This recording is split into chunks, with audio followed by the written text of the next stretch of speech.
When Katherine Johnson began working at the National Advisory Committee for Aeronautics in 1953, she was classified as subprofessional, not far outranking a secretary or janitor.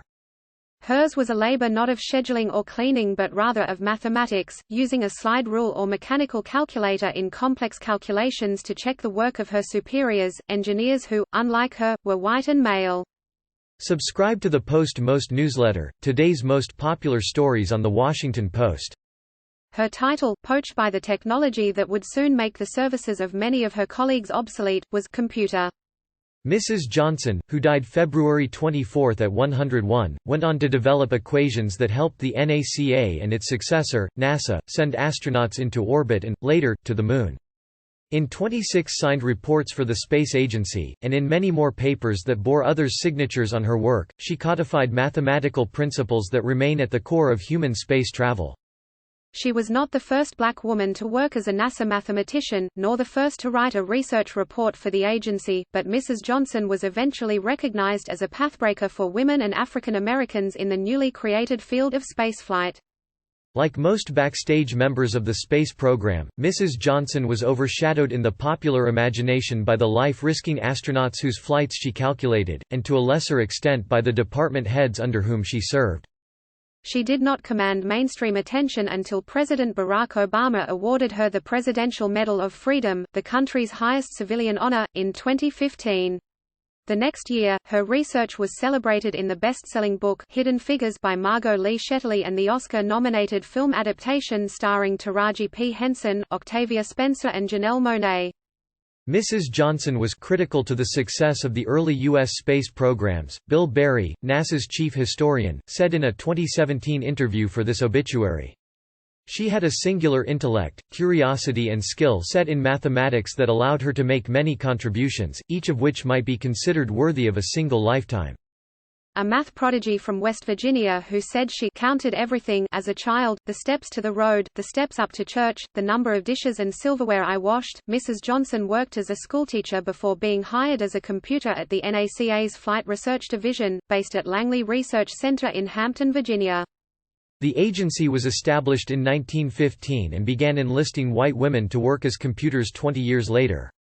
Black computers, assigned mainly to segregated facilities, were first hired during the labor shortage of World War II. Mrs. Johnson was one of about 100 computers, roughly one-third of whom were black, when she joined the NACA. The movie Hidden Figures took occasional liberties with fact to emphasize the indignities of segregation. Mrs. Johnson, played by Henson, is forced to run half a mile to reach the colored bathroom. In reality, Mrs. Johnson said, she used the bathroom closest to her desk. Mrs. Johnson had a bachelor's degree in mathematics and spent her early career studying data from plane crashes, helping devise air safety standards at a time when the agency's central concern was aviation. Then, in October 1957, the launch of the Soviet satellite Sputnik thrust the space race into full tilt. Mrs. Johnson and dozens of colleagues wrote a 600-page technical report titled Notes on Space Technology, outlining the mathematical underpinnings of spaceflight, from rocket propulsion to orbital mechanics and heat protection. One of rocket science's most vexing challenges, they soon realized, was calculating flight trajectories to ensure that astronauts returned safely to Earth, splashing down in the ocean reasonably close to a Navy vessel waiting to pluck them from the water. For astronauts such as Alan B. Shepard Jr., who became the first American in space when Freedom 7 launched on May 5, 1961, the math was relatively straightforward. Shepard's craft rose and fell, like a champagne cork, without entering orbit. Calculating the trajectory for an orbital flight, such as the one to be undertaken by Marine pilot John Glenn in 1962, was orders of magnitude more complicated, said Shetterly, the Hidden Figures author. I said, let me do it, Mrs. Johnson recalled in a 2008 NASA interview. You tell me when you want it and where you want it to land, and I'll do it backwards and tell you when to take off. Mrs. Johnson's findings, outlined in a 1960 paper she wrote with engineer Ted Skopinski, enabled engineers to determine exactly when to launch a spacecraft and when to begin its re-entry. The paper, Determination of Azimuth Angle at Burnout for Placing a Satellite Over a Selected Earth Position, marked the first time a woman wrote a technical report in NASA's Elite Flight Research Division.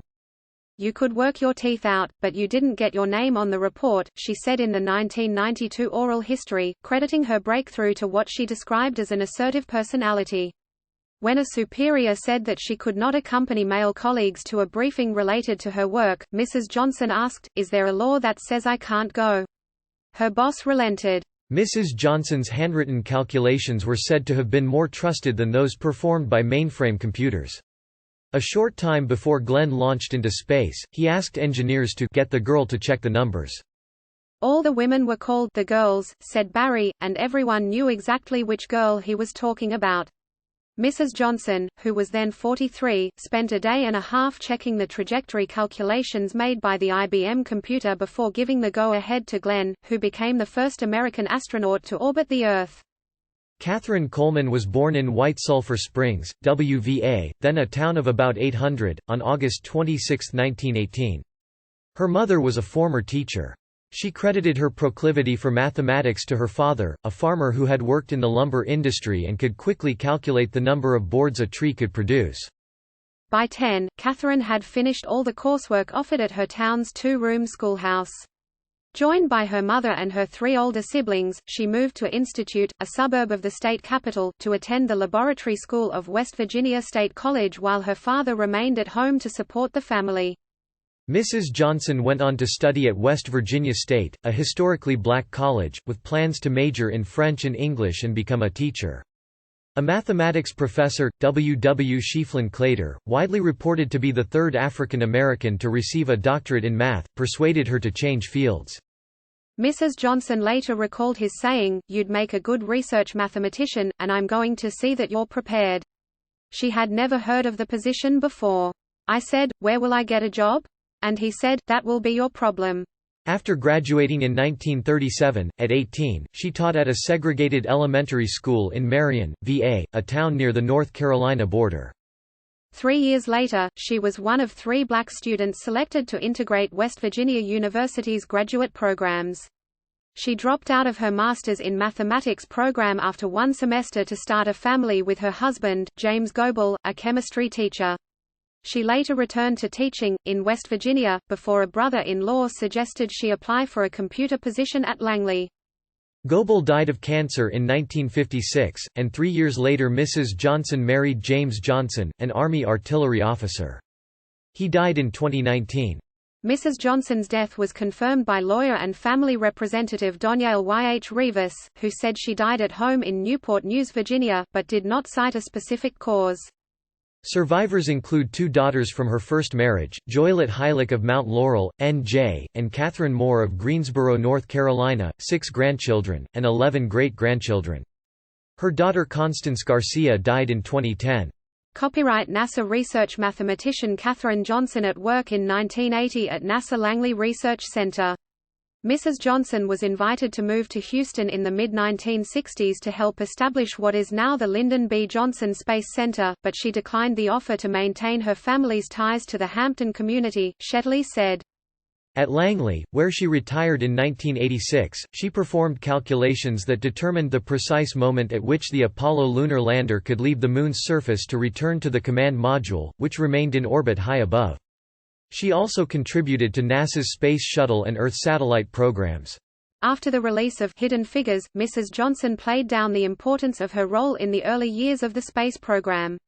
"There's nothing to it, I was just doing my job," she told The Washington Post in 2017. "They needed information, and I had it, and it didn't matter that I found it," she added.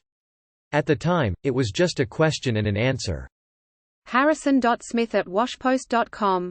Read more. Hidden No More, Katherine Johnson, a black NASA pioneer, finds acclaim at 98. The stars of Hidden Figures are now immortalized on street sign. The Hidden Figures stars on how working at NASA in the 1960s is a little like Hollywood.